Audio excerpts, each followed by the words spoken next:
ዛሬ የምንጠያየቀው ስለ ታቦት ነው። ስለ ታቦት የተዘጋጁ 4 ጥያቄዎች አሉ። ከዛ ውስጥ በቁጥር ትመርጣላችሁ። ጀምሩ።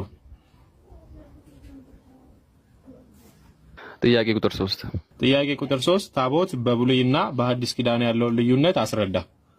ቅዱስ ታቦት በብሉይ ኪዳንና በሐዲስ ኪዳን ያለው ልዩነት በብሉይ ኪዳን የእንስሳ ደም የሚሰዋበትና የሚረጭበት ነበረ። በሐዲስ ኪዳን ግን የጌታችን መድኃኒታችን ኢየሱስ ክርስቶስ ቅዱስ ሥጋው ክቡር ደሙ የሚሰዋበት ነው። ይህም እንግዲህ ህብስቱና ወይኑ ከቤተልሔም ወደ መቅደስ ገብቶ ህብስቱ ስጋ መለኮት ወይኑ ደግሞ ደመ መለኮት ሆኖ የሚቀየርበት ነው። ካለ ታቦት በሐዲስ ኪዳን ቅዳሴ አይደረግም። ይህም ደግሞ ከቀደመው ይበልጥ ክብሩ ከፍ እንዲል ያደርገዋል። ጥያቄ ቁጥር 1 ጥያቄ ቁጥር 1 ታቦት ማለት ምን ማለት ነው? ታቦት ማለት ማደሪያ፣ መሰወሪያ፣ የእግዚአብሔር መገለጫ ነው። ይኸውም ታቦት የእግዚአብሔር የክብሩ መገለጫ የክብሩ ዙፋን ማለት ነው። በአሁኑ ወይም በአዲስ ኪዳን በቤተክርስቲያናችን አጠቃቀም ታቦት ስንል ጽላት ማለታችን ነው።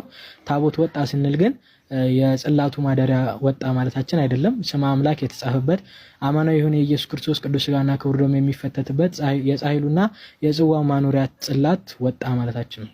ጥያቄ ቁጥር 2 ጥያቄ ቁጥር 2 በታቦቱ ወይም በጽላቱ ላይ ያለው ምንድነው?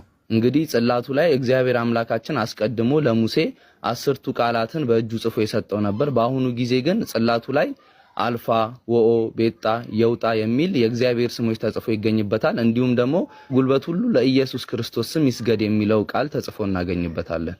የመጨረሻ ጥያቄ ቁጥር 4 ቤተክርስቲያናችን ከሌሎች ኦርቶዶክስ እህት አብያተ ክርስቲያናት ተለይታ ታቦትን በአደባባይ የምታከብረው ለምንድን ነው?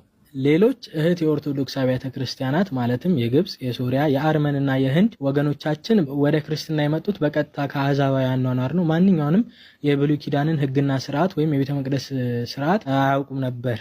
ወደ ክርስትና ሲገቡም በክርስትና ሕግና ስርዓት ብቻ ጸንተው ወደፊት ስለተጓዙ ነው። የአዲስ ኪዳን መስዋዕት ቅዱስ መስዋዕት ብለው ይጠሩታል። ምስጢሩም ከእኛ ታቦት ወይም ጽላት ካልነው ጋር አንድ ነው። በዚህም መሰረት እንደ ኢትዮጵያ ኦርቶዶክስ ተዋሕዶ ቤተክርስቲያን ታቦቱን በአደባባይ አውጥተው አያከብሩም።